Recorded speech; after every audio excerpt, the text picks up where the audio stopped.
Okay, so we are going to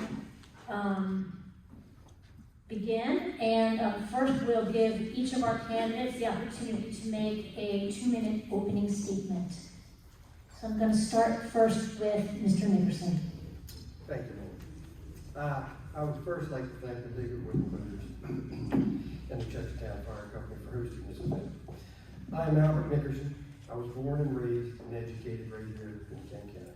My wife and I have been blessed to raise our 2 sons on our farm in Stillpine Neck. Over 25 years ago, I began my contracting business after a few years of learning the trade under another successful local businessman who happens to be a firefighter here at Chestertown. Thanks, Dave. And it has afforded me a good living. My roots run deep in Kent County, both literally and figuratively. I'm at least a 6th generation Nickerson from the Eastern Shore, and I'm also very passionate about this county. Kent County has so much to offer in such a small package. During the past few months, I've been asked a lot of questions about how I'm going to change Kent County if elected commissioner. But I'd like to just reflect on that for a minute. Kent County is a pretty nice place to live. That's why so many people come here, because it's a great place to be. So let's work together. Let's work to protect the heritage of Kent County and bridge the gap between growth and preservation. Manufacturing in Kent is very strong and robust as is agriculture. We need to continue to grow clean industries, small businesses, and the service sector while working to attract young families to our county.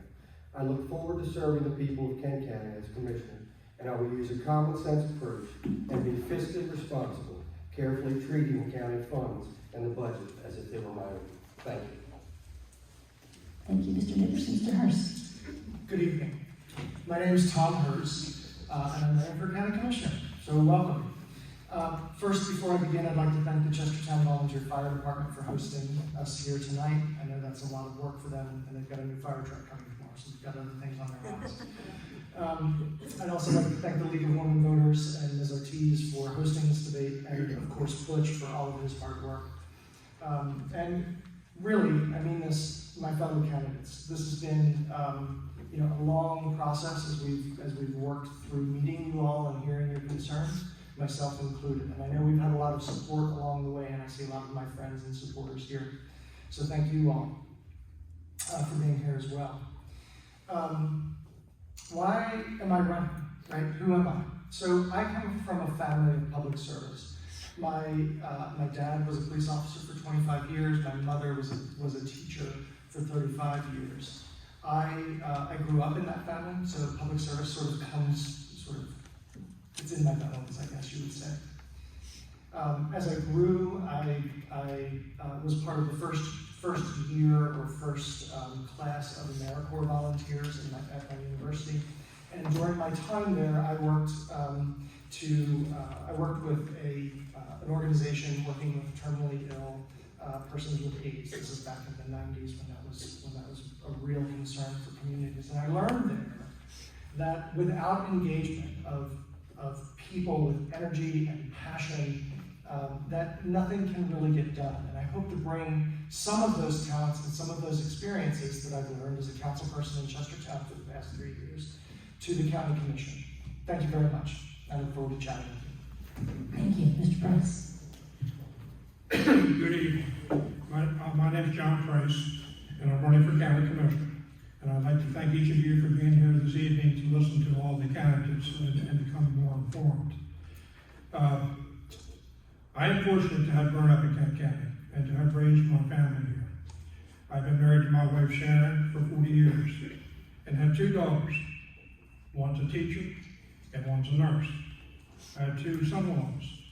One's a law enforcement officer and one's a firefighter paramedic. I also have 4 granddaughters. The oldest granddaughter is 5. The youngest 2 are like 14 months. I have proudly served as the elected sheriff of Kent County for 7 terms, with a total of 43 years in local law enforcement. I'm a graduate of the Eastern Shore Criminal Justice Academy and the National Sheriff's Institute, and the past president of the Maryland Sheriff's Association.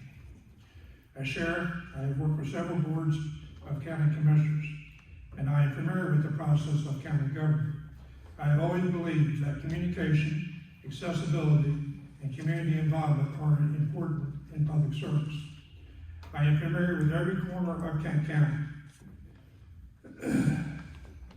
and have established relationships with all of these communities throughout the county.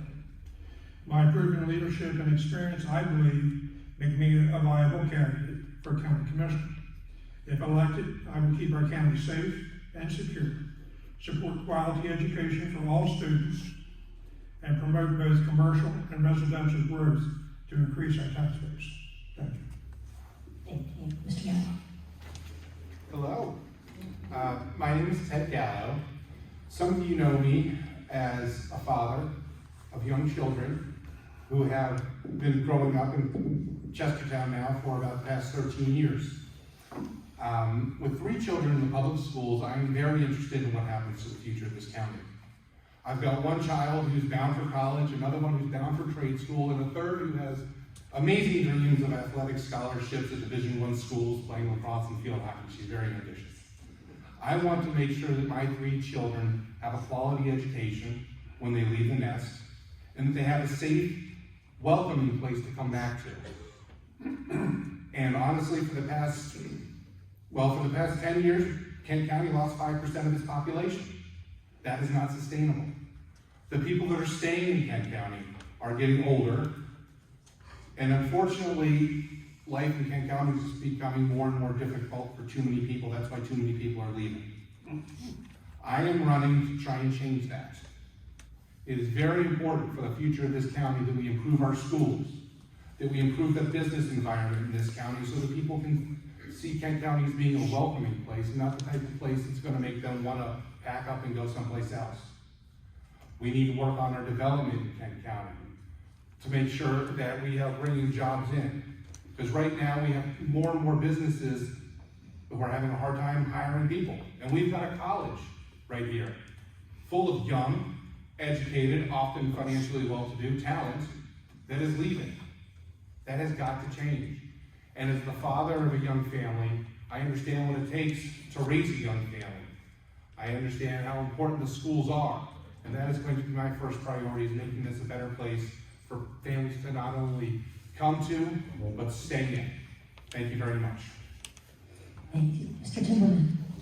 Do you mind if I stand up? I hate talking down like this. My name is Tom Timberman. My story is very simple. I'm a grandfather of 3 grandsons who are probably older than some of you. But my story is quite simple. My wife and I have lived here for 25 years, and I thought it was time to do a little payback. What do I mean? I mean, I've spent a number of years overseas doing economic development work, and I have had the opportunity to analyze the economic situation in Kent County. Kent County has serious problems. It has a demographic problem. We've lost 11% of our population in 20 years. As Ted said, we can't continue with that.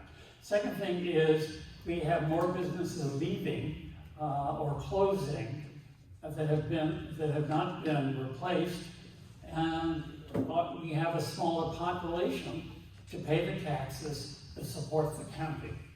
Our county revenues have essentially stopped growing, and for 20 years they've gone between 46 million and 55 million, and currently they're 51 million. Okay, what's the problem? Problem is nothing has gotten cheaper, everything has gotten more expensive. I have a background that prepares me to help solve these specific problems. I'm a lawyer, I'm an Army vet, I'm an expert in economic development. I train strategic planners in private and public service, and I'm also working with the Department of Homeland Security to try and resettle Ukrainian refugees. So, thank you. Thank you. Mr. Fithian. Thank you. Let me also thank everyone that helped put this together with voters at Chestertown Firehouse. My name's Ron Fithian. As you know, I'm married. I have a wife. I have 4 children, 9 grandchildren, and 1 great-grandchild. It's all of which will, if they haven't already, will go through our public school system. I've started my life in the seafood business out of Rockall. I've lived here my entire life.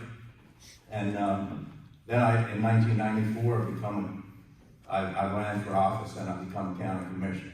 I've been your county commissioner for 24 years. During that same period of time, 21 of those years, I was the town manager of Rockall. So I think I have a very large understanding of government and how it works and what it takes to make it work. And I've been on both sides of the table. I've made decisions as county commissioner, and I've had to carry them out as town manager. So with that, I look forward to representing Kent County for another 4 years, and I thank you. Thank you, candidates. I'm going to begin by asking the first of the league's 2 questions. We'll start with Mr. Nickerson, and then for subsequent questions, we'll give each of you the chance to start. And I'm going to ask you please to remain seated so that we can keep things going. This question concerns the budget. Do you support raising property taxes to cover the county's obligation under the blueprint for Maryland's future? If not, what alternative do you propose to meet that obligation? Mr. Nickerson. Well, first, fully funding the schools is an absolute priority, I think, for me. I don't want to raise property taxes. The fact that the Kerwin's blueprint for Maryland's future is going to saddle Kent County with an extreme increase in required funding for our schools over the next 10 years. It goes from $18.8 million to approximately $30.5 million, with a total of about $30 million in increase.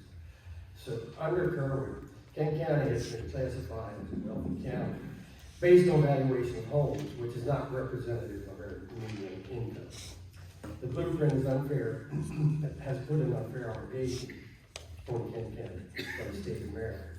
I will reach out and meet with legislators and the governor, whatever it takes, asking for financial help and or altered requirements. In fact, last year there was a bill introduced by our District 36 legislators in the House, Bill HB 1240, titled Education Low Density Calculation. We need to support our legislators who recognize this problem we're faced with and do anything we can from a local level to help them. I will also work with jurisdictions such as Caroline, Somerset, Talbot, Garrett, and even Baltimore City who are in a similar situation. I think we'll be stronger as a group. Thank you. Thank you. Mr. Herz. Thank you. So, let's be clear. We're talking about the future of our children, or our children's future rather, and we're talking about the future of Kent County and our region. Maryland's blueprint for schools, or as we've all known it in the past, Kerwin, is an enormous burden. And let's not fool ourselves. We're not going to raise taxes out of this problem. Mr. Nickerson just said, right, that we need to engage with our elected leaders and build relationships at the state level so that we are demonstrating that we're doing the very best. We are the very best at implementing Kerwin. Now, the blueprint lays it out for us, right? There's phase 1, step 1, phase 1, step 2, phase 2, step 1. And it goes on like that. And we can demonstrate over time, if we put our shoulder into this thing, that we are the very best Title I school district implementing Kerwin at the state level. Once that starts to take hold, once that wheel starts to turn, then we can begin to think, then we can begin to engage with state legislators to fix the funding formula and help them understand that the way that it's calculated for Kent County is just flat out wrong and burdensome. Look, nobody, you in this audience, we here at this table, legislators at the state level, and our candidates for governor do not want us to fail at this. There are people actively working to help us implement Kerwin, both nonprofits and at the government level. My intention is to be there to support them. to build those relationships, to support bills like HB 1240. And when it comes time to testify on behalf of that bill and in support of it, I'll be there to make sure that our legislators know that this is an important thing for us. Beyond that, I support our superintendent and our school board in the efforts that they're making to better our schools and improve the lives of our children and our community. Thank you. Mr. Price. I don't want to be redundant. So, however, I do want to share some quick numbers regarding the Kerwin blueprint. This year, our county, FY23, allocated 42% of the available revenues that the county had for the budget, or $19.1 million for public education here in Kent County. It has been projected that for the next 10 years, from now until 2034, the county's mandated portion will be, in 2034, $31.2 billion. That's a huge, huge increase. Certainly worth the investment. There's nothing more important than our children's education. The quality of our children's education is nothing, to me, is totally top priority for me. I do not support raising property taxes for any purpose, unless, and that's in capital letters, unless there is no other choice to fulfill the local government's core responsibilities. The Kerwin blueprint will be a challenge as projected costs to our county are unprecedented. The associated costs have been projected, and we will need to start addressing the financial obligation immediately, as the cost will rise dramatically beyond the first couple of years. We will need an innovative approach to identify funding sources for years to come.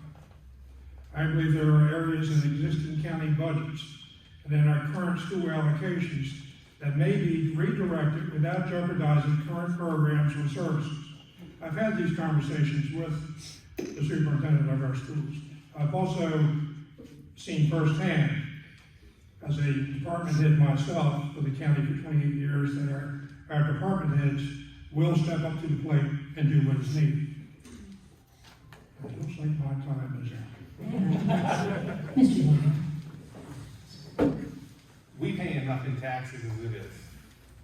The question is, where's all that money going? What we need to do is we need to take a long, deep look at where all of our tax money has been going, to figure out why it is our schools constantly seem to be crying about, we need more money. Where's that money going? What are they doing with that money? Okay. I do not support raising property taxes. At the same time, never say never, but I'll tell you, it'll be the last thing I want to do. What we need to do is we need to get our taxes straight. We need to make sure that our towns aren't being overtaxed. We need to make sure that our counties are taxed at a level that farmers can stay on their farms and developers will come to the towns to develop. That's how we'll get around Kerwin. Kerwin, for me, it's very ambitious, full of good stuff. But at the same time, it's not free stuff. I'm a supporter of Kerwin. I think it's a good idea, but it's gonna be burdensome. And we need to go to our state legislatures. We need to go to the state ourselves. And I've actually already had some of these conversations with some of the people running for governor, lieutenant governor, Congress, about how the burden that Kerwin's about to put on us and how we need help. Because this is going to be difficult. And we do not want to raise taxes if we don't have to. I don't want to do it at all. But we need to take a long look at what we're paying, the taxes we are paying, what we're paying for, where all that money's going, and know that Kerwin's coming whether we like it or not. A lot of very good things in Kerwin that I'm supportive of, but at the same time, it ain't free. So, thank you. Thank you. Mr. Timberman. The problem with being a problem solver is that I tend to look at situations like the one that's just been described and look for a way to solve it. And I seldom ever look to somebody else to be the savior of our situation. So, Kerwin may, well, we've already heard from the sheriff, but Kerwin will impose $500,000 to $600,000 additional for the first 3 years. I've heard from representatives of the county government that they can afford these first 3 years. However, in FY27, it rises to $1.4 million, and that continues to be the annual increase until 2033. Okay, we have 3 years in order to sit down and start to talk seriously about economic development. I was appalled to see over the years that there really isn't an economic development strategic plan for Kent County. So I would suggest that this might be a place to start. There are other ways that we can help solve this problem. One of the ways is that the county could, and I've asked about this, borrow money, issue bonds. I think that's a terrible idea. So, 30 seconds to go. 15 seconds to go. I want to do economic development, increase county revenues, so we can pay for this. Thank you. Mr. Fithian? Yeah, the Kerwin bill is just, you can't do it. To put it in perspective, since the beginning of time, it has took us all these 100+ years to get to where we contribute about $19 million to the education system. This Kerwin bill wants us to increase that in 11 years by 63%. That's not a one-time, and that's not a one-time cost. That's year after year after year after year. And it's just not doable. And we brought that to the attention of the legislature. Maggie McIntosh sat right in their commissioner's office and promised us that they were going to take care of Kent County. And they never did, and she's not running again, so we got a lot of work to do. But I can assure you, in my 24 years as county commissioner, I've raised taxes one time. I'm not telling you what I will do, I'm telling you what I have done. I've raised it one time, and that was the year that Governor Martin O'Malley took away the gasoline tax, which represented about $2 to $3 million to Kent County, and we have yet to ever get that money back. We had to raise it that one time because it was very necessary. As far as economic development, we've made some real strides in that. Our high-speed internet, which is a great success here in Kent County, put us light years ahead of some of our neighbors. We've got a project going on up in the 301 corridor where there's going to be a couple of distribution centers built up there that's going to employ a couple hundred people. Economic development is the answer, but it's not going to make $11 million difference. That is that's what happens when a group in the legislature paints the entire state of Maryland with the same brush. And we will have the highest percentage of dollar increase in Kent County than any county in the state of Maryland. And it's not doable. Thank you. Thank you all. We're going to turn to the second question posed by the lead, and this concerns housing. And for this question, we'll begin with Mr. Herz. Thank you. I'll read the question to the audience here, so that's okay, then we'll let you get started. This question is, given the affordable housing shortage in Kent County, what would you do to expand the development of affordable housing? Would you be in support of or oppose setting aside a specific percent of new housing approvals for low-income housing? Thank you.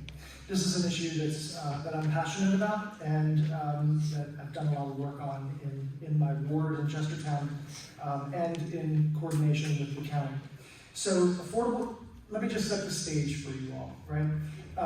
Nationally, there's about 60 million homes missing. We don't know where they are or where they went, but there are 6 million units that we need online to house people. And very slowly, it's like a game of musical chairs, and very slowly we're starting to hear the music stop. And when the music does stop, 6 million people will be without homes, 6 million families. So I started working with Dawson Hunter, organizing the Kent County Conference on, Dawson's the coordinator for housing and transportation at the county level, organizing conferences on housing and homelessness. essentially bringing together elected officials, county commissioners, and various agencies in the county to talk about this issue. Now, I'm proud to say that just to give you an idea of the progress that we've made here in Chestertown under my watch, from 2015 to 2019, there were 11 housing starts in Chestertown. From 2020 to 2022, the years that I've served thus far, there have been 51 housing starts, 27 of which were affordable housing. In my ward alone, there have been 8 starts and 3 units that were affordable housing. But it's a 3-dimensional problem, right? We have to be thinking about talking with contractors to make sure that we're bringing in the right kind of people to develop in our area that understand our ethos and way of life. But we also have to be working with families so that they understand that there are programs available to get them into homes, even if they're not quite affordable. So the Maryland Home Purchase Program, to name just one. So this is a solvable problem. As far as set-asides, not sure, but there's plenty of opportunities out there. Thank you. Mr. President. As a Hopeful County Commissioner, I'm not sure I will have the authority to fix the affordable housing issue. If inflation is at a 40-year high and interest rates are rising. I define affordable housing as a place where young families and first-time home buyers can live and raise a family. I support development for affordable housing and believe there may be a need for some adjustments to allow for a user-friendly process without so many barriers. I am not aware of any county restriction on the number of new housing approvals needed here in Kent County currently. Kent County has several low-income housing developments, many of which have recently undergone renovation and are taking applications for new tenants. To be clear, I would support new low-income housing if the need is determined. But our primary focus should be to attract residential growth to grow the workforce and our tax base.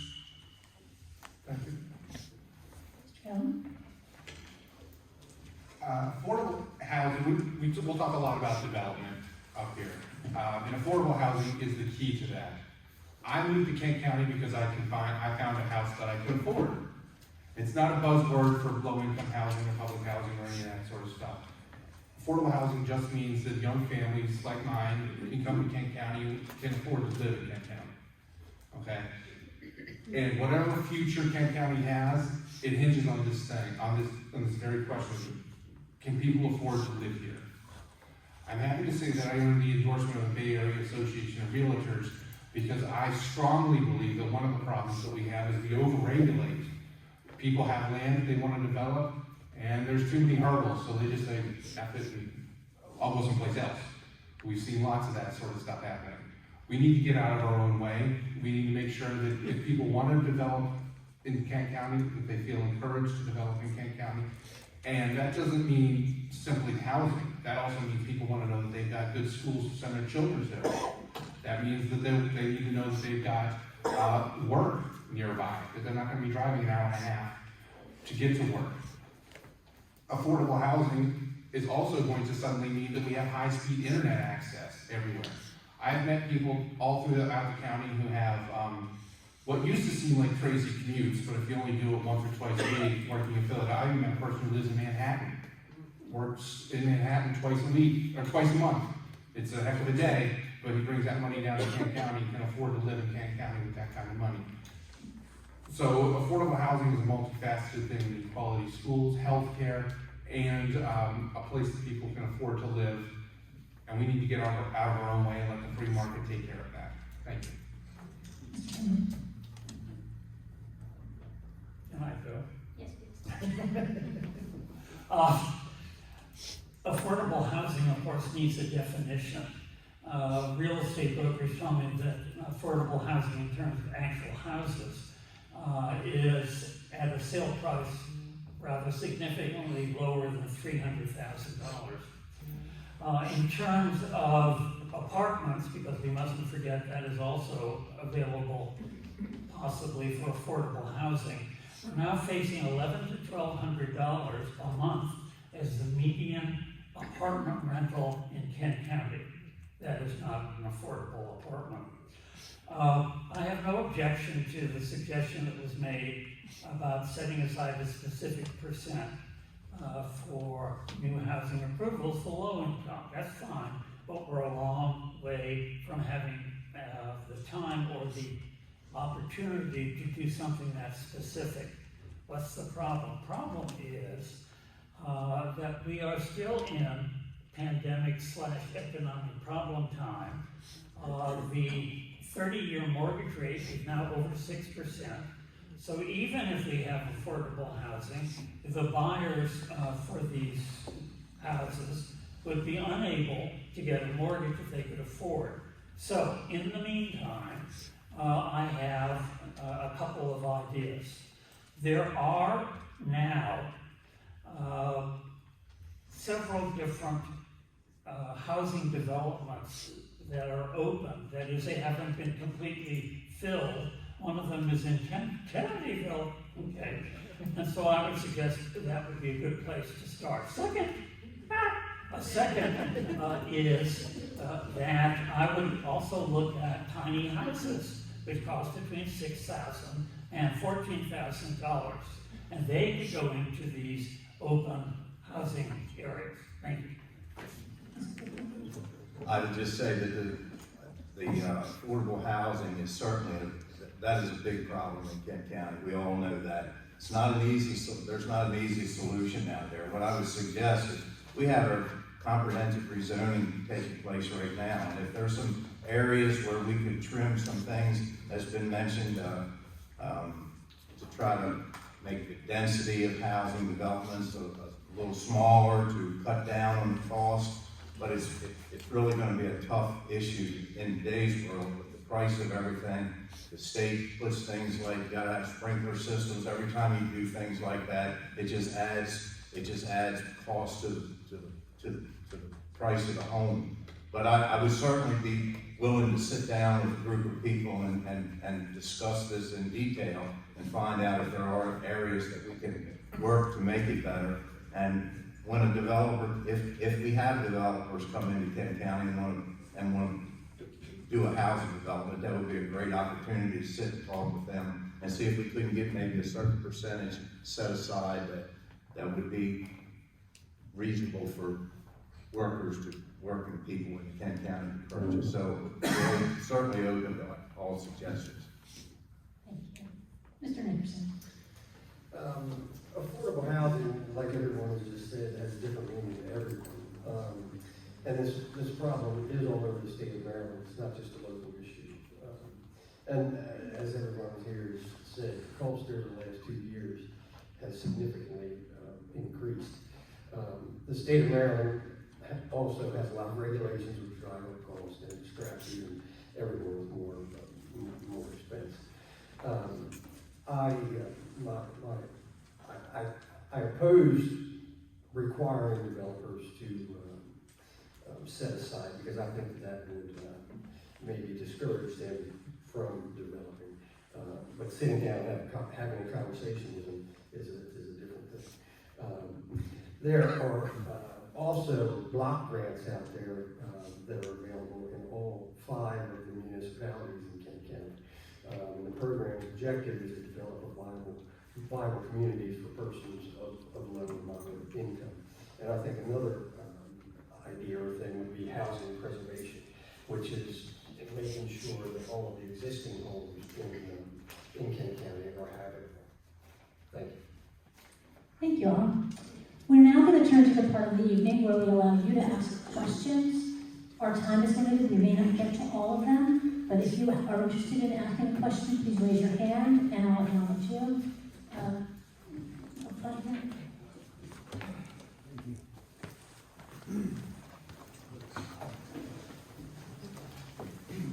Hello. The question I have for everyone, do you think the 3 choices for a new middle school, either in Chestertown or the 2 options in Wharton, as presented by the Board of Education, has been a fair process, and why? With a vote pending before the end of the year and a possible expense of nearly 50 or 60 million for a new school, plus the addition of the Kerwin. Should this vote be held with the new board in 2023, there could be 2 new board members. The new commissioners will be voting to approve the Board of Education decision. Thank you. And if you stay there, and we'll give this first to Mr. Price. Thank you. I have actually attended all 3 of the community meetings that they have had so far. The last one last night was in Rock Hall. There's another one at the Kent County Middle School next week. I intend to attend that one as well. I personally have been there at these meetings hoping to hear the public's input. But I have to tell you, the public hasn't showed up. And I'm hoping that, as we talk about this here tonight, that they're going to show up at the one here at the middle school in Kent County. It's a very important issue. One part of the question that Mr. Rhodes asked was, do I believe that there might be a reason that maybe something's not on the up? I have no reason to believe that that's the case. I believe that is part of the process that they present to the community, the 3 options, and welcome community input. But I'm not seeing a lot of community input. As a county commissioner, it's not my job. I should not be telling the public that I prefer option 1, 2, or 3. I may have a personal preference, but I represent the people of Kent County. And I want to hear from the people of Kent County what they want, and that's how I plan to govern as county commissioner. To answer your question, Frank, yes, I do think that the vote should be held off, because one thing that I'm looking forward to in this election is that we get to choose a new school board. Well, 2 new people in a new school board and a new commissioner. So the people of Kent County are going to speak that way by who they elect and what the school board members decide to do. Again, to echo what the sheriff said here, I've attended 2 of the 3 listening sessions, and I think it was poorly attended. Y'all need to go to the next one if you've got something you want to say about that, because this is a really important issue, because we got an old middle school there in Chestertown that something's got to be done with, and it ain't going to be for free. And a new one's got to be built someplace, maybe here in Chestertown, maybe here in Wharton, and it ain't going to be for free.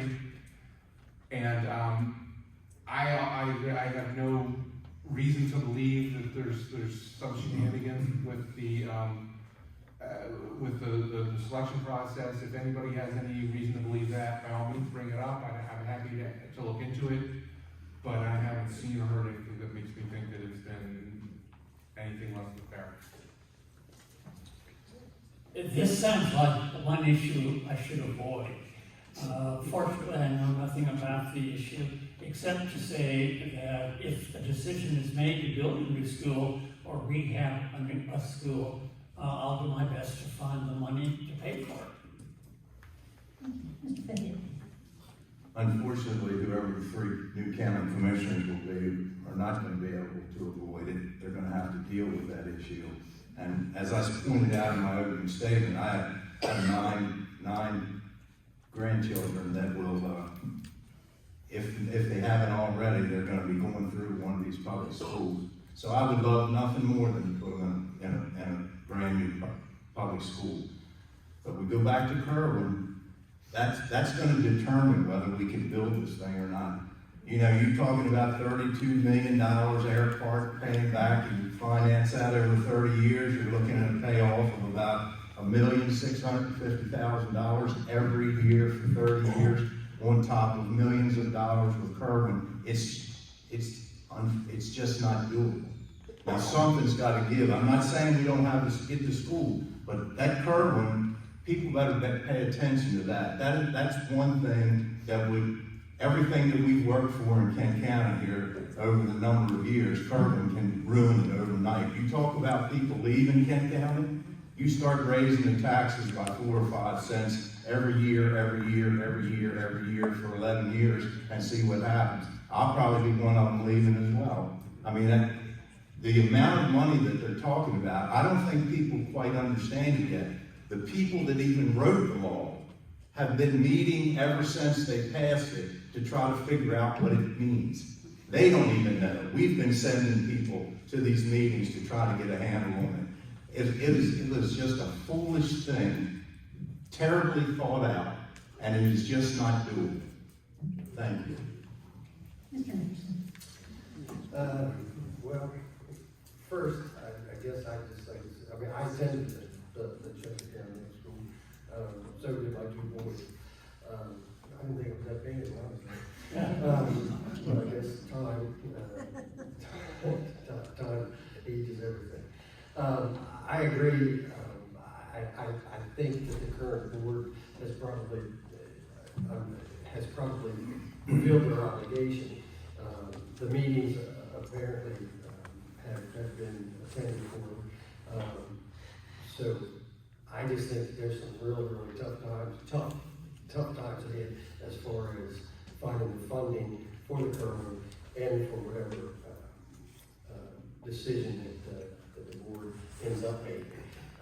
And in my opinion, I think it probably wouldn't hurt to let the new board, if there is a new board, but I don't think waiting another month or two, whatever that is gonna make a big difference in the way that the process unfolds from there. So to answer the first question, I do think the process has been fair. And like John and Ted, I've been at least 2 of the community gatherings. I'll be at the 3rd. And I agree. It's disappointing to see that the community, and especially parents, and especially new parents, aren't showing up because by the time this school is built, their kids will be attending. So it would be nice for them to come. So I would encourage families and parents and interested parties to come to the last meeting. With that said, I'd like to echo what Commissioner Fithian had to say, and he's right. The funding formula is broken, and we need to engage at the state level to begin conversations about fixing that. That doesn't happen in 3 years. That's got to happen today. We've got to get into this process. We've got to be present. We've got to be demonstrating ownership of this law. If we don't, the state will take ownership of it, and we will lose control. And I don't think anybody here wants that, right? So whether I like design 1, 2, or 3 of the middle school isn't for me to say. What I am interested in is putting our schools on the best possible foot forward. And to do that, we need the help of concerned people in this community, and we need the help of concerned people at the state level. Again, I'll reiterate, no one wants us to fail. But unless we engage and start communicating and start talking with them, we will. Thank you. Thank you. Let's have the next question. Yes, thank you. As a reminder, keep your questions to 1 minute and stay on the mic. And we'll start the answers this time with Mr. Gallo.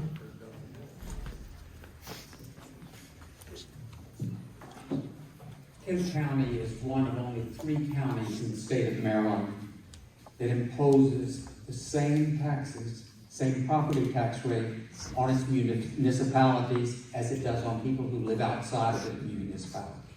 Despite the fact that the county does nothing for the state roads, the roads within the municipality, within the towns, and very little in terms of public safety within those towns. Sheriff Price has admitted that if Chestertown were to abolish its own police force, he would have to hire 8 to 10 additional sheriff deputies in order to provide that same service. Chestertown, like many towns, is saving the county money, and yet they pay precisely the same property tax rate as those who live outside. All of us are interested in economic development, but I'm going to ask you, can we really bring new jobs, new businesses to Kent County, if we continue penalizing the very areas, our very towns, that are most suited for economic development?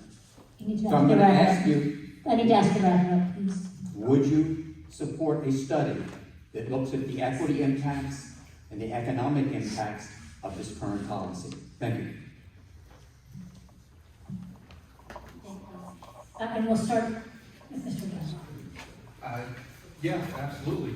I think that study needs to be done. We need to find out to what degree that the tax differential has punished the towns, and getting an actual number would be a wonderful thing, because we want growth in the towns.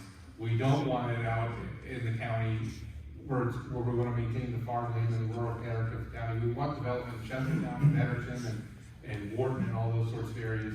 So absolutely, we need to look into that and find out, get our tax structure right to encourage development within the town. And yeah, so yes.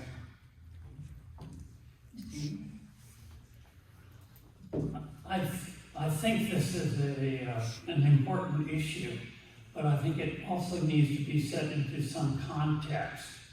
Okay, up until 2008, the county regularly gave to each of the incorporated towns a payment to try and make up for the perception that there was extra responsibility and fewer resources.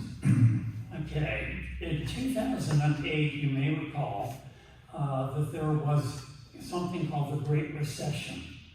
Well, the Great Recession ran on until 2010. And during those years, the income, the revenue of the county went down. It did not go up. And it hasn't gone up much ever since. So, while I certainly agree with David, there's something that needs to be looked at, I think we have to be realistic. The county doesn't have enough money for paying the bills that it has, Kerwin, for instance.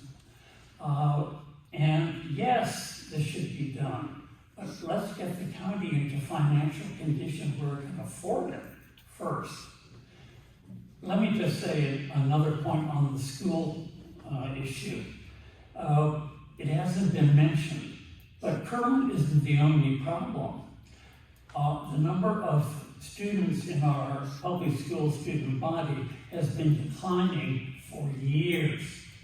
Why does that matter? 30 seconds to go. That matters because the state provides, 15 seconds to go, the state provides per pupil amounts of money depending on how many kids are in the system. So not only Kerwin, but the schools are going to are going to have to pay, make up for what the state isn't paying anymore. Thank you. Mr. Fithian. Listen, we've had this discussion about this tax differential and stuff in the past, and if I'm elected, I would love to get all the elected officials from the towns and the counties to sit around a table, and so that everybody understands exactly where this funding goes. And you know, I'm a believer that the towns are treated extremely well by the county. We spend over $1 million a year, every year in fire departments. We give all the hotel tax back to the people. The amount of money and the services that the county provides to the towns free of charge is endless. And unless you completely understand all of that, I mean, some towns, some counties, the hotel tax money, they keep it for themselves. And then they'll use it for advertising. We don't do that. We give the money back to the towns and use our own money for advertising. In Chestertown's position, it's not a nominal fee. We give them, they got $167,000 last year from us, just for the hotel tax that we give back. The fire departments, we give every little town in this county, all 5 of them, and Chestertown, or 4 of them in Chestertown, they get $100,000 and some a year to help make the payments on their fire companies. In those fire companies and ambulance services, they get an extra amount if they have an ambulance. Costs us $1.5 million to put EMTs and trained paramedics in there, so that when you people have a problem and you call on us and you need help, you're not only going to get some of our best volunteers in the county, you're going to get professional people that are going to do the very best to keep you alive and to solve your problems. So I would like an opportunity to put this to rest. If when we're elected, if I'm fortunate enough to be one of them, I'd like to bring everybody in and talk about it. And so everybody understands where all this money goes. Thank you. Thank you. I agree with Commissioner. I agree with Commissioner Fithian. I think that we need to start right there, bring everybody together, and sit down and discuss it. I think we need an actual financial analysis. And I think we need to be fair and objective to all of the citizens of Kent County, both in the municipalities and the towns.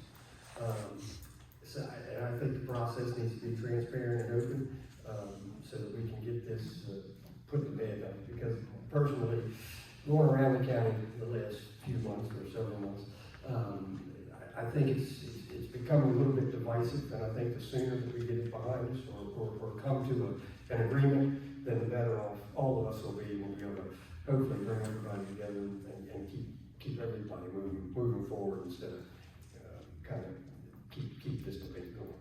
So thank you. As many of you know, this is a central issue of my campaign, and I'm proud to have worked with Mayor Foster over the past 3 years on this issue.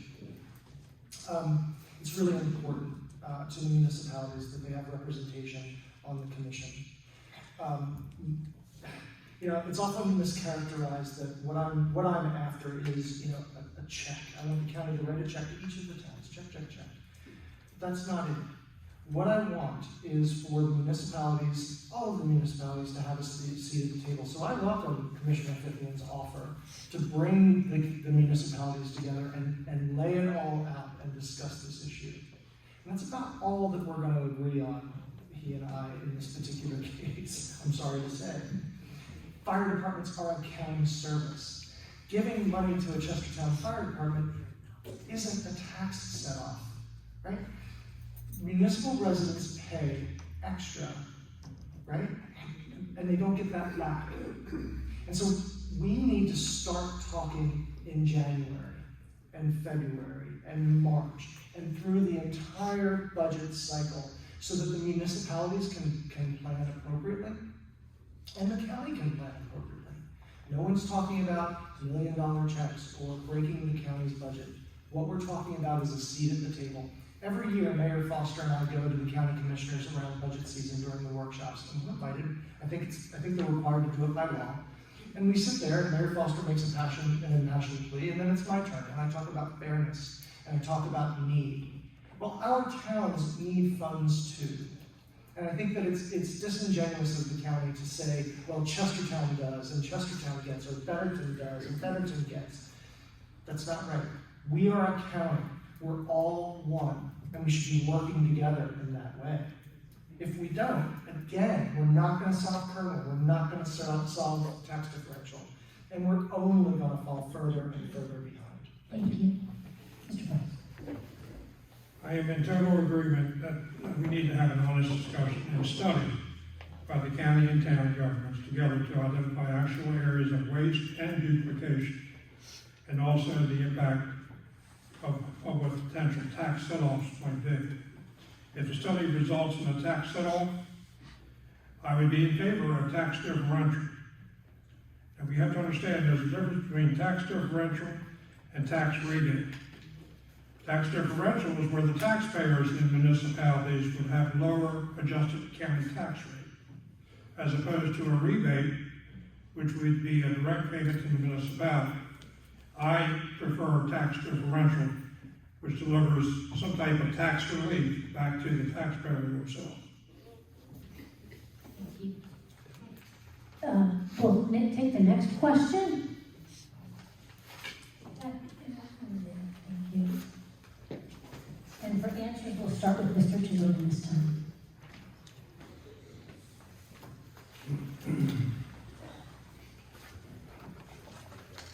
The focus in Kent County, which is totally understandable, is on attracting families with children, but it overlooks an important demographic and economic engine.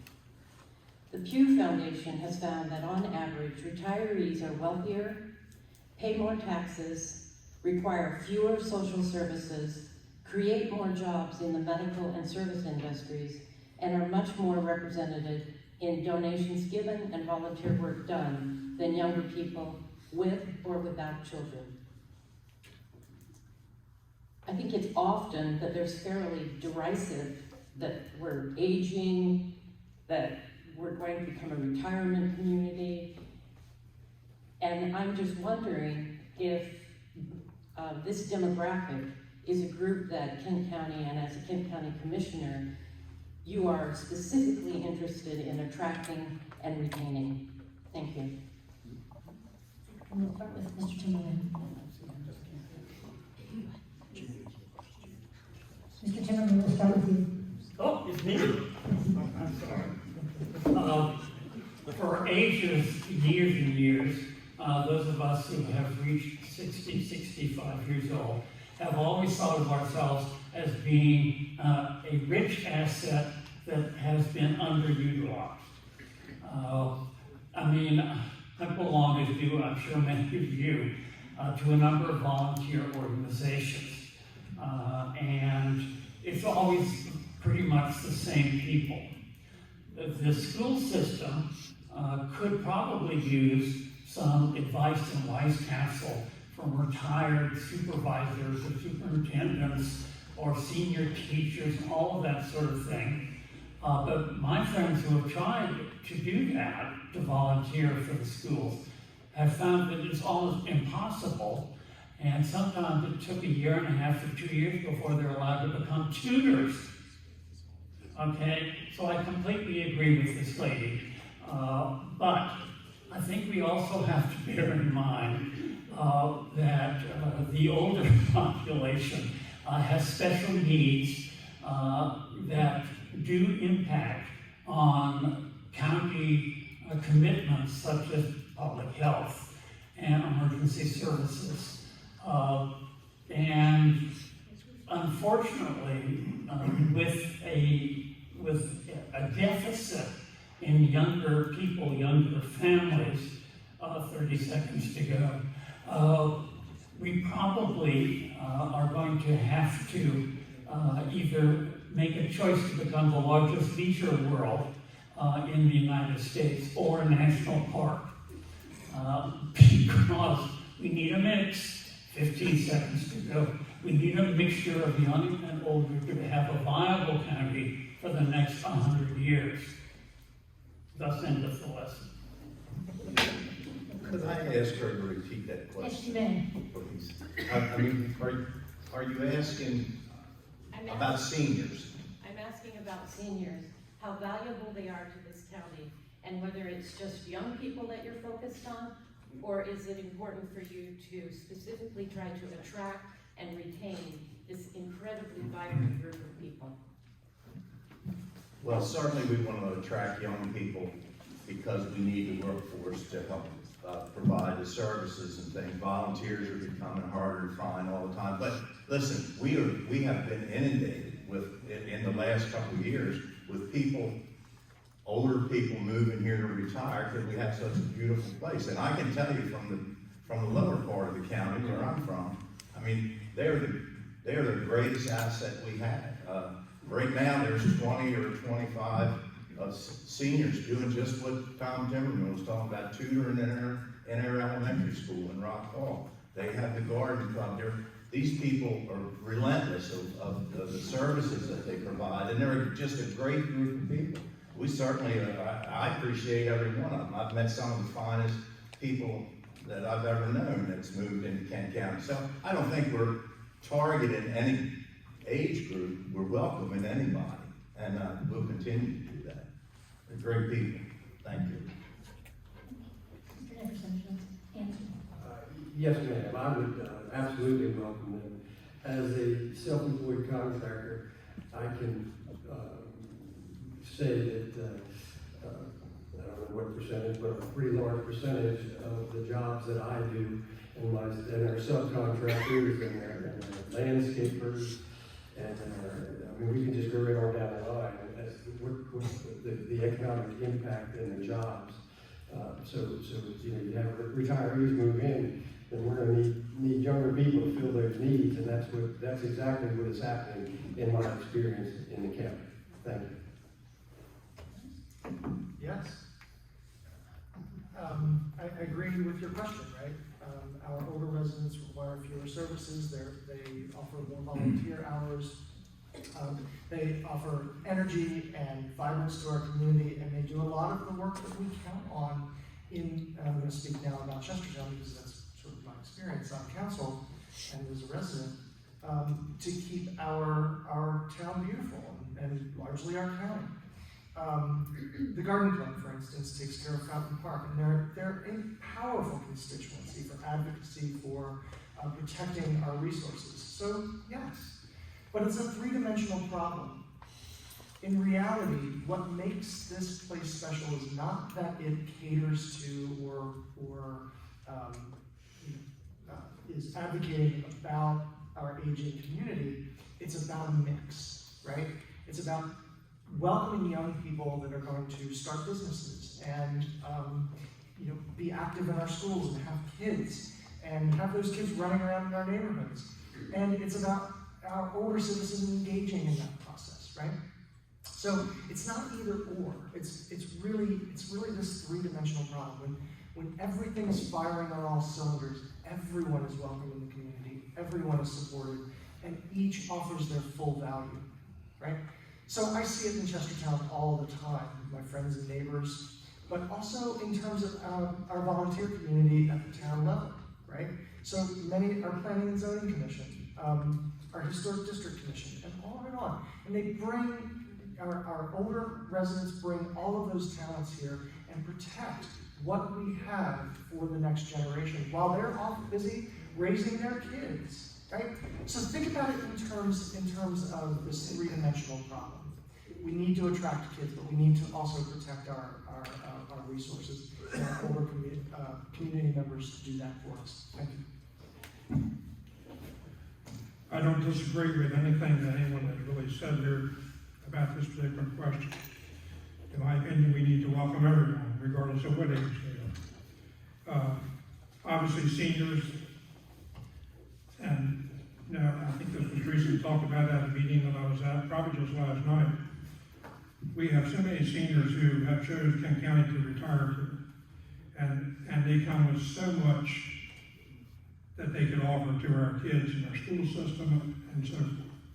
But at the same time, we also need to try to attract younger families because we're going to need an adequate workforce to work in their businesses so you can make a start their own business. So, as I said when I started, I don't disagree with anything that anyone said here. I hope it answers your question. I think the county is open to anyone who wants to come here. And I don't see seniors as a burden, and I don't see the young people as a burden. I welcome anyone who wants to come here. I think, I'm going to say the same thing a lot of other people said. We need everyone to feel like they're welcome here, not just one group of people. And seniors do a lot of very, very important work in this county. They volunteer. As a matter of fact, I think our seniors are underutilized. I think there's a lot of mental knowledge that's going on tap, and we need to find a way to tap into that. I will say, for me in particular, we talk about young families because when people retire, they don't want to get a job at Lamont Chemicals. And Lamont Chemicals has like 65 open positions right now. There's a lot of jobs in Kent County that aren't going to be filled by retirees, and we need those jobs to be filled. Most often, it's going to be by young people to make this a better place for people to come to retire. Because if we lose Lamont Chemicals, that's not going to make Kent County a more desirable place to retire. If we can't get help at the nursing home, that's not going to make Kent County a more attractive place to retire. We need to focus on the young people because the young people will come make this a better place to retire. I want everybody to feel welcome here. I know when people retire, one of the things they look forward to is being close to their grandkids. So with the younger generation, I hope to get the grandparents to come along too. But that's why you'll hear me spend a lot more time talking about young families, because young families will contribute, open businesses, do things in this community that will make this a better place to retire. So, yeah, I hope that answered the question. Thank you. All right, yes, right here in the front.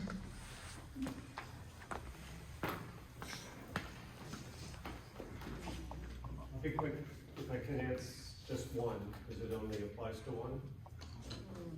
No, I think you need to. I'll ask it to everybody. You need to ask your question, Paul. In your 24 years of service, we've just spoke about affordable housing. I'm curious, so you spoke about you want the next 4 years, and you spoke about what you would do. In your 24 years, what have you done, number-wise, to create affordable housing? What number of families have you impacted over those 24 years? Well, I'm going to let each of our candidates answer the question regarding what you would do if you haven't done it already. But that's, we've I need to be already had fair. the experience. Yeah. You can even withdraw your question, I'm going to have everyone answer it. I don't mind answering it. That's what. Well, I want to be fair and give everyone at the same time. So, would you gentlemen all like to answer this question? Yeah, okay. We will start with you, Mr. Fithian. Okay, in my point, to start with, if you're gonna bring people to Kent County, they're only gonna come here if they can find a job. And we've spent an enormous amount of time and money creating, priority funding areas like up on the 301. That project that's getting ready to take off up there in the next year or so, that was started not in my 4 years this time, but the 4 years when Commissioner Short and Commissioner Pickram and I served together. We put the zoning in place that was sort of rolling out the welcome mat that we're open for business up there on the 301 corridor. And it's about ready to take off. We got about 700, 800, 900 acres up there, and people willing to really turn it into something special. It's been endorsed basically by all of Millington. They're thrilled to death with it. We've also spent just 4 weeks ago, we allocated $400,000 to Chestertown to put new water and sewer and an entrance into an industrial park on 213 to try to get them to grow their economy and attract businesses. We've allocated another $1 million or so in order to extend. I'm sorry? It's not affordable housing. I understand that, but when the jobs come, then the people will come. Look, affordable housing is a hard nut to crack. I see 2-bedroom homes. I'm not even sure what affordable housing is in today's world. I see right down the road from me, there's a 2-bedroom house, less than 11,000 square feet, selling for $310,000. I don't know what you mean anymore about affordable housing. Things that are so expensive that affordable housing now is probably in the market somewhere. Thank you, Mr. Fithian.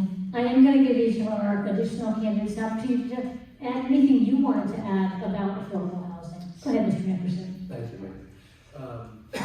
So, in my marriage, 24 years, I don't know, I build houses.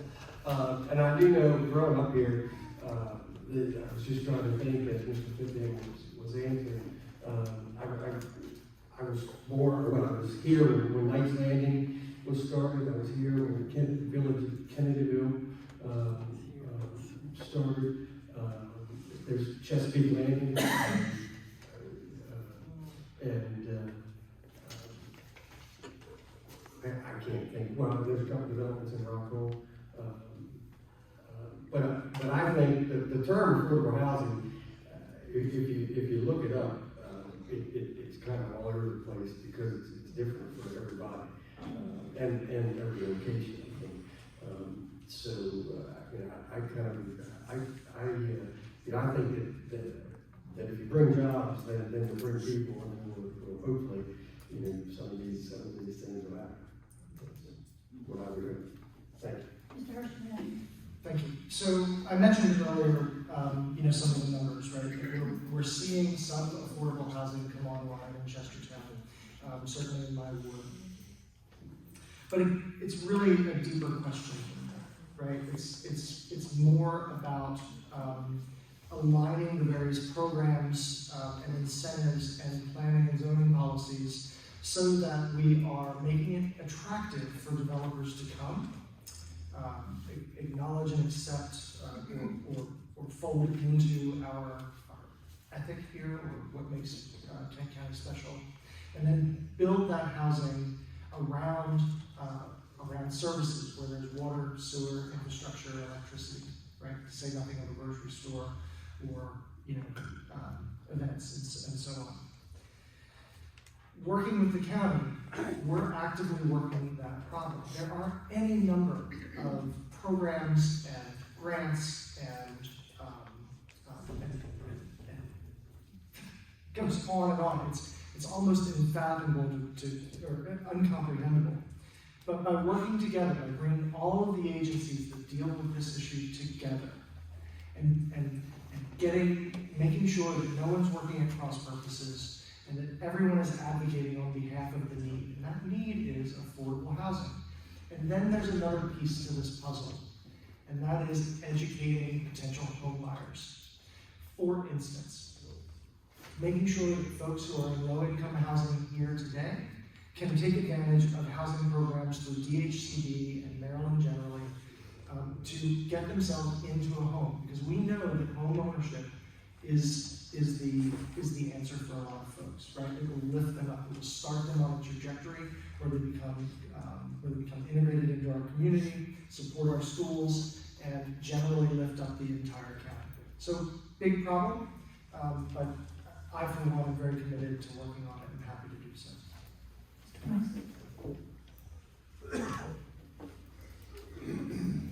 I'm going to stay with my first statement about housing when I started here talking about that today. It's 40-year inflation at its highest. We have a 40-year problem with inflation being as high as it's been in 4 years.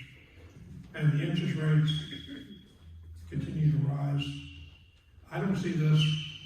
I'm concerned about it, and I would love to be able to find a solution for it. But I can't fix interest rates. I can't fix the cost of building materials. That's going to take time. What I can do is be supportive of anybody that wants to come in and develop an area that is already designated for that type of housing. We certainly need more of it, and I would be very, very supportive of it. What have I done to help affordable housing? Well, I bought a house. But sometimes that's enough. But it's again the type of thing that we all need to spend a lot of attention on how to make housing more affordable in Kent County, because this is a great place to live, and people need to know that. People need to want to come here, and they're not going to be able to do that at the price out of the market. I, again, like I said, came here because I found a house that I can afford. That's why I'm here. And with the issues going on in the economy right now, it's not going to last forever. 10 years ago, the economy was also in a bad place because we were just coming out of the Great Recession. Well, I guess probably 12 years ago now. We were just coming out of the Great Recession. The economy was also in a bad place. We will get past this. And when we get to the other end of this, when inflation rates start to come down, people have money to spend again, we need to make sure that Kent County is the type of place that they want to be, that they want to invest in, and that they're going to want to stay in our towns and make this a better place to be. Mr. Timberman?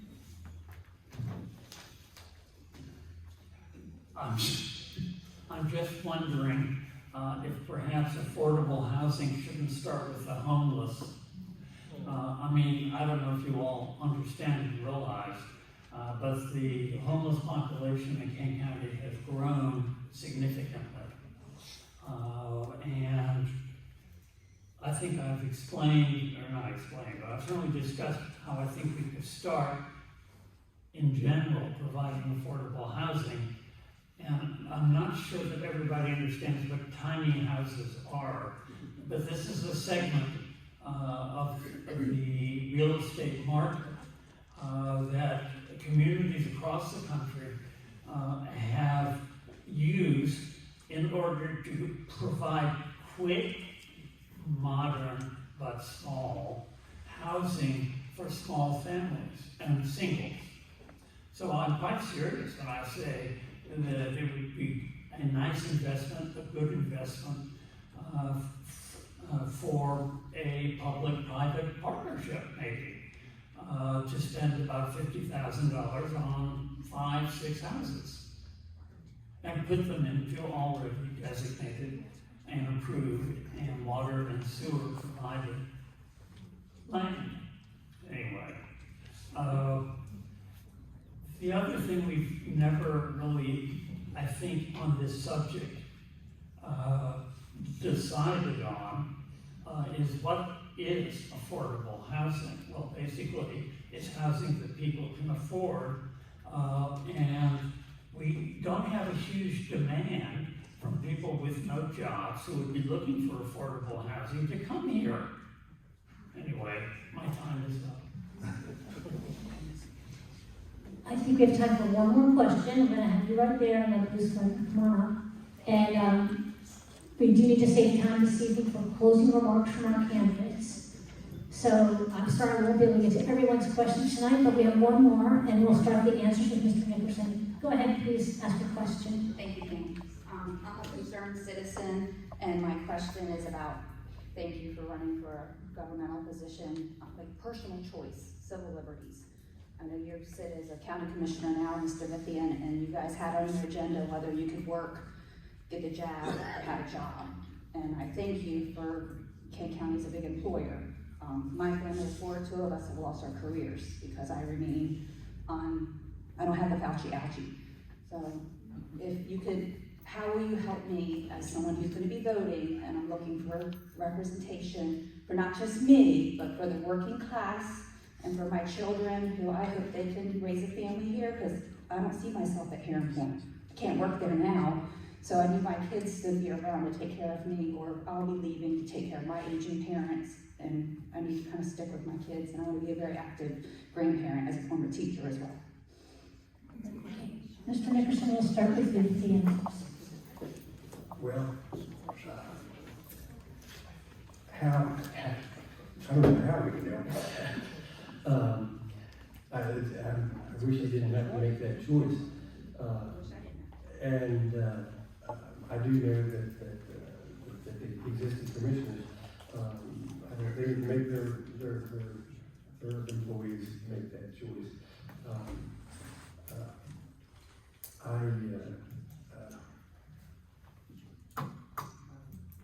I had never even thought about that.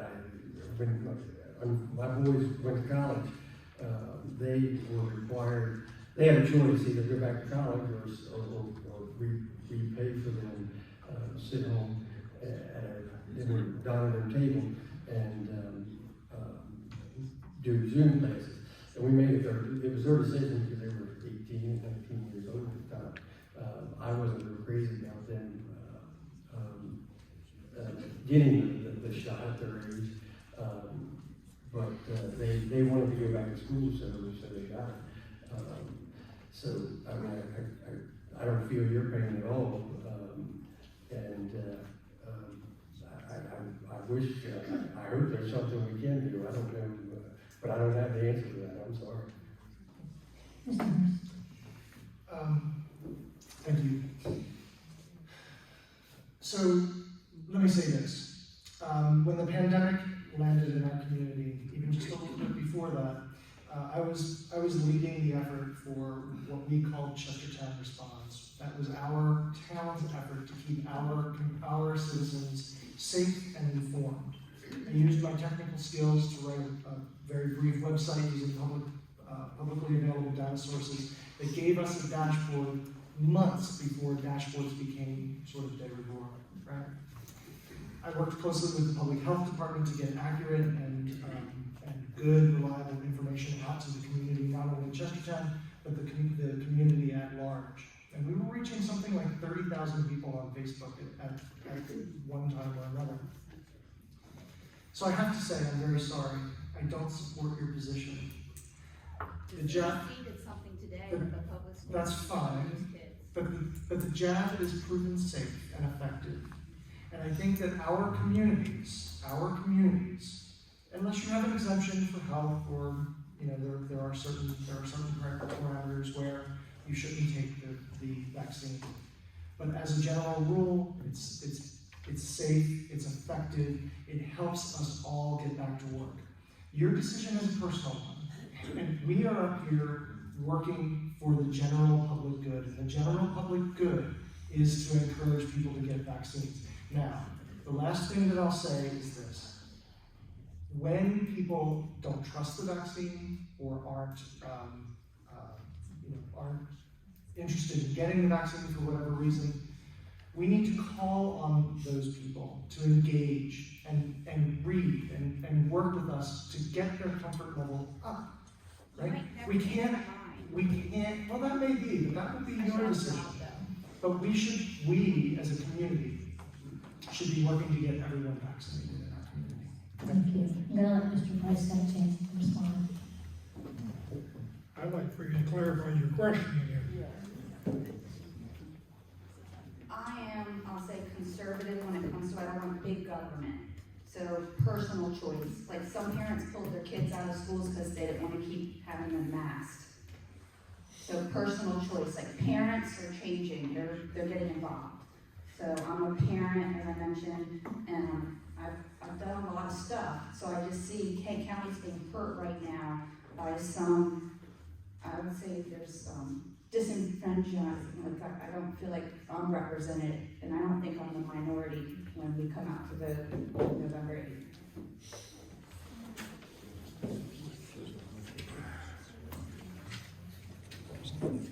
Well, I have been fully vaccinated and boosted, but that was my personal choice. And I agree with Mr. Herz here that I do think that there's some advantages to being vaccinated and boosted. Not so much about the mask. I have a few questions about the mask, but that's another topic. But to me, it's a personal choice for you to make.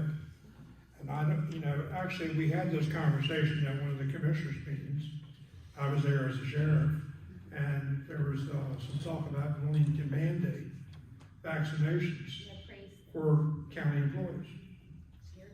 And Mr. Fithian and the other commissioners and I spoke out as the sheriff, because I had deputies that did not want to be vaccinated. And they made the decision, and I think, I don't want to speak for Mr. Fithian, but we all pretty much decided that that was not what Kent County should be doing, is mandating our employees to be vaccinated. It should be a personal choice, and I'm not so sure, and I've said this all along, I think it's a constitutional issue. But again, it comes down to personal choice. Mr. Gallo. When COVID took place, I was working in the health department. And I was one of, I think, the first 100 people in this county to get vaccinated. I was all on board. I'll take it. If they offer a 5th boost on the way out here, I'll take it. And I would encourage you to as well. But at the same time, we have moved past that critical phase of the pandemic. I think that I'm not supportive of any kind of mandates of that kind anymore. I think everybody who's going to get vaccinated has been vaccinated. If you have not been vaccinated, there's nothing I'm going to say that's going to change your mind. And we need to start moving forward with this already. Get back to normal as best we can. I would encourage everybody out there to get vaccinated. If you don't, as far as personal choice, more directly to your question, I'm of the opinion, I take a very libertarian view on personal choice. The government shouldn't be involved in things unless the government needs to be involved in things. It's your body, your choice. It's kind of my stance on that. So. Mr. Timberman. I'm probably the wrong person to talk about this because I was raised in an Army family, and getting vaccinations and shots and stuff was an annual event.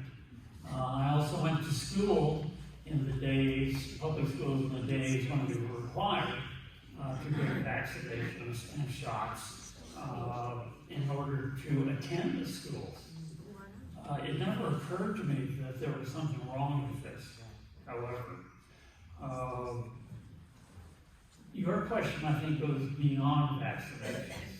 I mean, I think, yes, I think you're looking to find a comfortable place with other people who share the same opinions and have the same kinds of feelings as you do. And I think you're probably not being very successful. What's the Constitution? Pursuit of liberty? No, it's not a constitutional issue. One of the few things that are advantageous about being a lawyer is that you can talk about what is constitutional and what is not. It is not a constitutional issue. Sorry. You have good lawyers and bad lawyers. Have you found a group that feels as you do? I'm gonna I ask was you. at the Capitol January 6th. Okay, I'm gonna ask you to, this is not a dialogue, and I would like the audience to please keep your opinions to yourself, you're entitled to them. So I'm gonna ask the candidates to not engage in a dialogue. We have a particular format, so everybody has an even opportunity. Did you have anything you wanted to add? I don't dare. Okay. Mr. Fithian, if you'd like a chance to respond to the original question, thank you.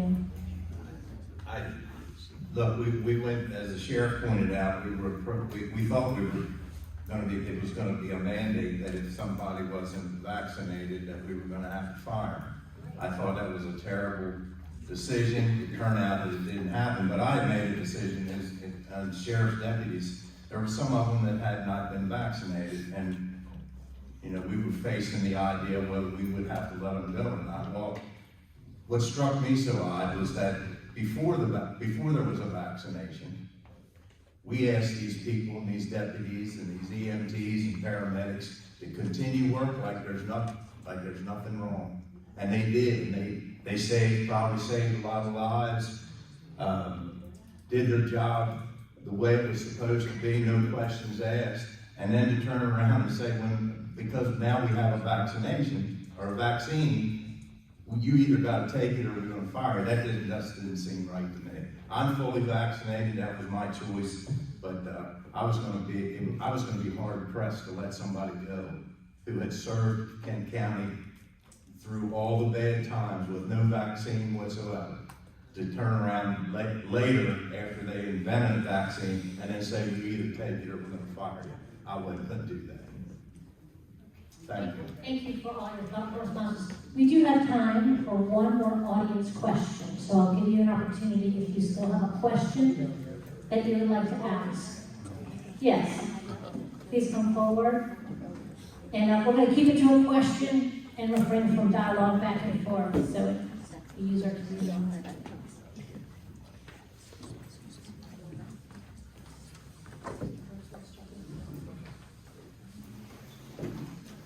Each of you are running for county commission. I'm curious to know what decision the existing county commissioners have made over the last 3 years you would have dissented from. That's basically how you distinguish yourself from the existing county commissioners. Yeah. And all I want is one decision they made where you would have dissented. Thank you. Thank you. And you can stay there. And Mr. Herz, we'll start with you. Thank you. Good question. I'm not going to answer it the way that you want me to. When I decided to run for town council, I had gone to a meeting with a ton of people. It was about, I think it was immigration. And it turned out that Chestertown really didn't have anything to do with sanctuary cities, I think was the issue. Because we don't have a jail. Sheriff Place has a jail. County has a jail. And we went around and everyone had a perspective on the issue, and they offered that perspective. I was very proud of that in that moment. But there was one council member who sort of moved the thing into, well, we need volunteers for Tea Party, or we need this, we need that. And that's what got me off of my chair, because I felt like at that moment we needed leaders who were stepping up and putting their shoulder into the issues. Now, public service is hard, as I found out. And I try very hard not to say anything bad about our current set of county commissioners, because I agree with them sometimes and I disagree with them sometimes. But what I got tired of hearing, and this is the answer to your question, is that's a tough problem. Boy, that problem's been around for 20 years. That problem, boy, that's gonna be hard to fix. And what I want to hear is not that it's a hard problem, I know that. What I want to hear is what we're going to do to solve it.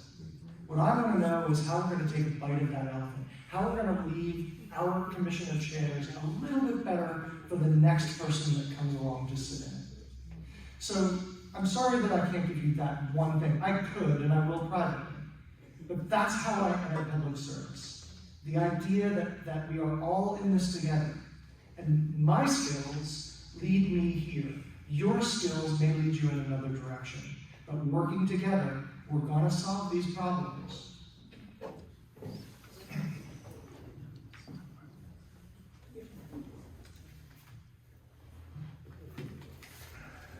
As sheriff, the public safety issue is a very important issue to me. For the most part, the Board of County Commissioners that we currently have been very supportive of public safety. The biggest issue that I have been very frustrated about is from time to time we seem, and a lot has to do with the financial status of the county, but we seem to always kick the can down the road when it comes to the needs of public safety. And I'm talking about a new public safety building, which is now currently in the 5-year plan. But that's something that probably should have been addressed years ago. We have a detention center, which I am not in charge of. The county has its own warden. But, we really need some renovations there. And I think finally the county has recognized that, but it's taken a long time to get the ball rolling. And I don't know if that answers your question or not, but that's one particular area that I was disappointed with. Thank you. Mr. Gallo. The first thing that comes to mind whenever people ask me about that is I think about the Millington School project. I know that goes back more than 3 years, but that's been a vacant, empty school for a long time. And there's been a missed opportunity there. That's great real estate that should have been developed already. A second thing is middle school projects. We should have been ahead of the ball. That school was built in 1948. It's 70-something years old. Any building that's 70 years old, you need to start looking at replacing it. It's just the way it goes. And the third thing, you guys just won. But the tax differential should have been addressed by now. Because again, not a new problem. Mr. Timberman.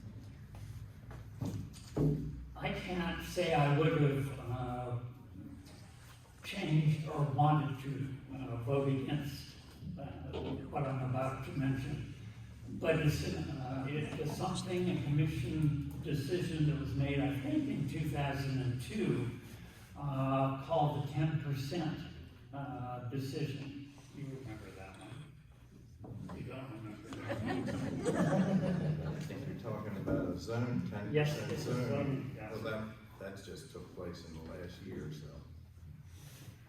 Oh, why am I saying 2002? Well, I don't know why. Anyway, as you all probably know, 91% of the county's territory is zoned agricultural. And my general feeling, not just here but elsewhere, has been that owners of property should have the option of doing what they want to do with it. For instance, develop it. But you sure was really nice. There is a rule, a county regulation, in fact, that limits the ability of people owning agricultural land to do that. And I obviously don't know enough about it to tell you what my idea would be, but anything that restricts the right of the owner of property to do what he or she wants to do with it, I think needs to be looked at. Yeah. Does that help? Okay. Mr. Fithian. Well, obviously, I've been involved in 24 years, and have been involved in a lot of projects.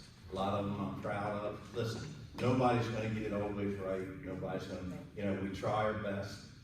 When I go home and look at the television and see what goes on in the rest of the world, I think Kent County is the greatest place in the whole country, in the whole world.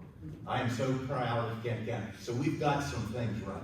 Now that there's going to be individuals come up here and pick things apart. I don't like this, and I don't like that. But overall, I don't know of another place in the world that I'd rather live than where we're at right now. So I'm going to stand by what we've done. I'm proud of what we've done, and we'll continue to do it if we're given the opportunity.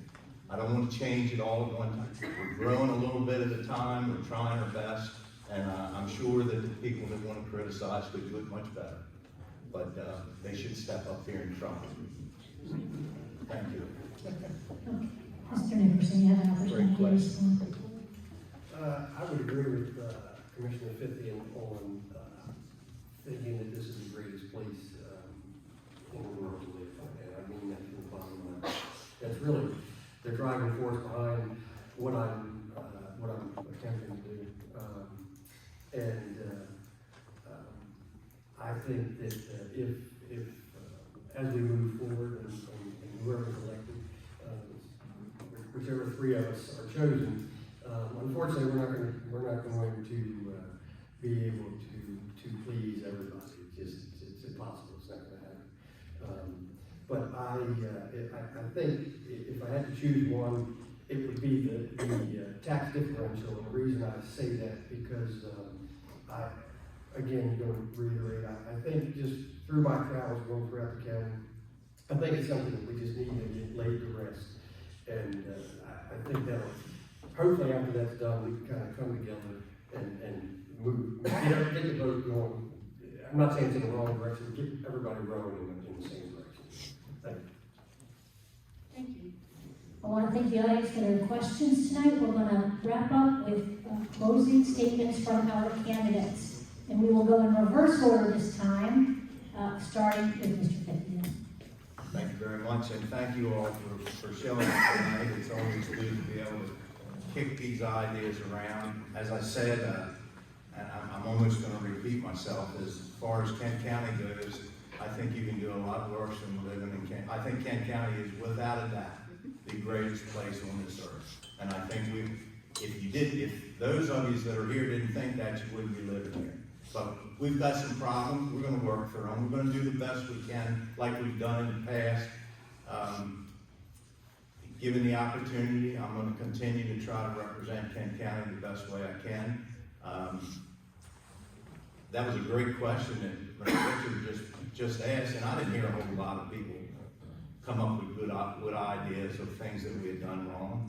So I'll take that as a plus. And I'm going to continue doing what I'm doing as long as I'm given the opportunity. And thank you all for coming. There's nothing I like more than an audience. So thank you all for coming and providing it. In closing, I'd just like to underscore what my intention was 8 months ago when I decided to run.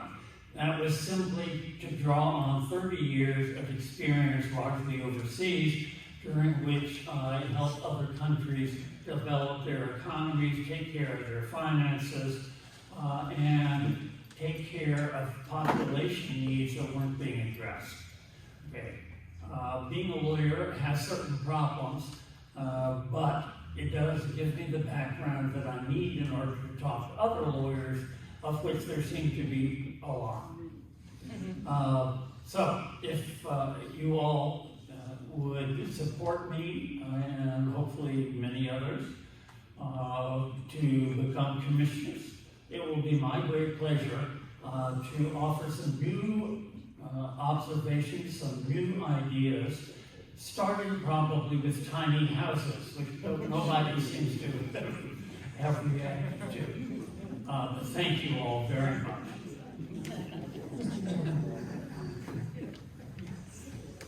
I'm running for Kent County Commissioner because I was raised to believe that public service is a noble calling.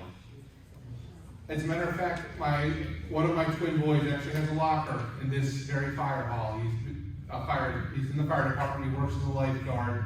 This is a community that I love. This is a community that I want to get back to, and that's what brings me here. This election, I think we're all here for the same reason. We appreciate that this election might be the most influential one on the ballot this year. This will impact our lives in the most direct way. I'm asking for your vote, I'm asking for your support, because I understand what we're going through, what makes Kent County a great place, and what makes us struggle. And I think it's high time that we start to work on some of the problems that we have.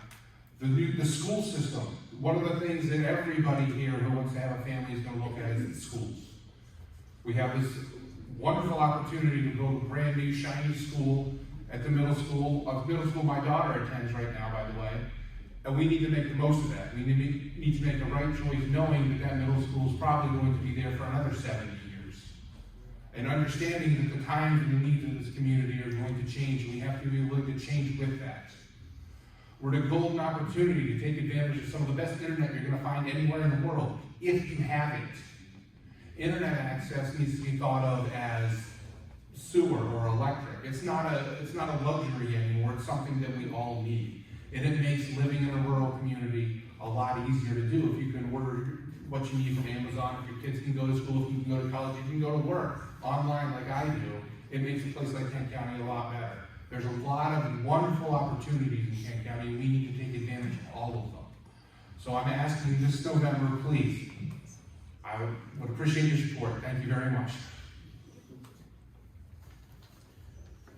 If given the opportunity to serve as one of the next Kent County Commissioners, I would work to ensure the safety of our county by supporting quality law enforcement, our fire service, and emergency medical services. I will support funding for quality education for our students because they deserve nothing less. I believe that smart economic growth with the appropriate infrastructure will be critical to the future of the county, and we should look for the opportunities to expand the tax base through residential and commercial development in designated areas, such as the Wharton area and the 301 corridor. As always, I will be accessible and responsive.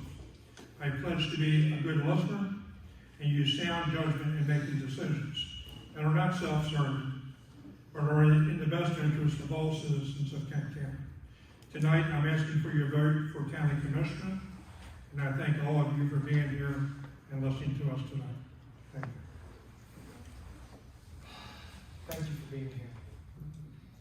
Before I go any further, I also want to say thank you to our families and spouses who, I don't know that people realize this, but it's almost harder on them than it is for the person running for office. So I think, I know there are a lot of spouses here. Mine wasn't able to be here, unfortunately. Thank them too, because this is big, and it's a lot of work. It's months out of your life answering questions. And it's stressful. Look, we've got a lot of problems. We're going to get through it. We're going to do it well, and we're going to lift everybody up. We didn't talk about a lot of issues here tonight. One of the things that I'm passionate about is bringing work-by-wire jobs here. People have mentioned the internet. That's a great opportunity for us, right? We didn't talk about equity issues, and that's important. We have a lot to do in terms of making this community fair for everybody. That's important. I've learned in this job, I've had the unfortunate experience of making 100% of the people mad at me. That is not fun. But what I've learned in this job over 3 years is that my job is to make 51% of the people happy. There's going to be 49% that aren't. The way that you deal with that is by listening, being compassionate, calling on the better nature of people. So as a leader of this community, as asking you to give me a turn as a leader in this community, that's how I'll approach it, right? Making the tough decisions, making 51% of the people happy to the best of my ability, but then listening to the other 49%. So thank you for your time. Thank you to the league. Thank you to Butch and the Chestertown Volunteer Fire Department for hosting us. And please vote, and please bring somebody with you to vote for whoever strikes your fancy. But please vote. Thank you. In closing, I look around this room and I see family, I see friends, I see supporters, probably some non-supporters, I guess, maybe. But I want to, I want to thank everybody for coming. It's been a humbling experience. It's a lot of hard work, and I definitely agree with Mr. Herz when he says, thank you, you're my lovely bride. She is more the brunt of this. So, in closing, I believe in Kent County. I feel strongly about preserving our history while growing our future, and I see a bright future ahead. As Commissioner, I will work to ensure full funding for our public school system and strive to enhance the vocational offerings at our high school so that our children can have the best education available and graduate with skills. I support our first responders, teachers, and volunteers who contribute greatly to our county. I will move the Kent County forward while respecting its waters, open spaces, and rural character. It is important to promote our existing industries, small businesses, so that they can expand and thrive. In addition, we should attract new businesses that support agriculture, tourism, manufacturing, watermen, and healthcare. Finally, as a self-made businessman, I will govern the county with the same common sense approach which has brought me success. Thank you. Thank you all. I want to thank you as an audience for taking the time to come out to listen with respect to one another and to your candidates so you can make an informed choice. I want to thank the league for hosting this marvelous opportunity to be educated about the issues and about our candidates. And I really want to thank our candidates for showing respect to one another. You guys are a really well-behaved group. Made my job easy. Please show your appreciation, and please don't forget to vote.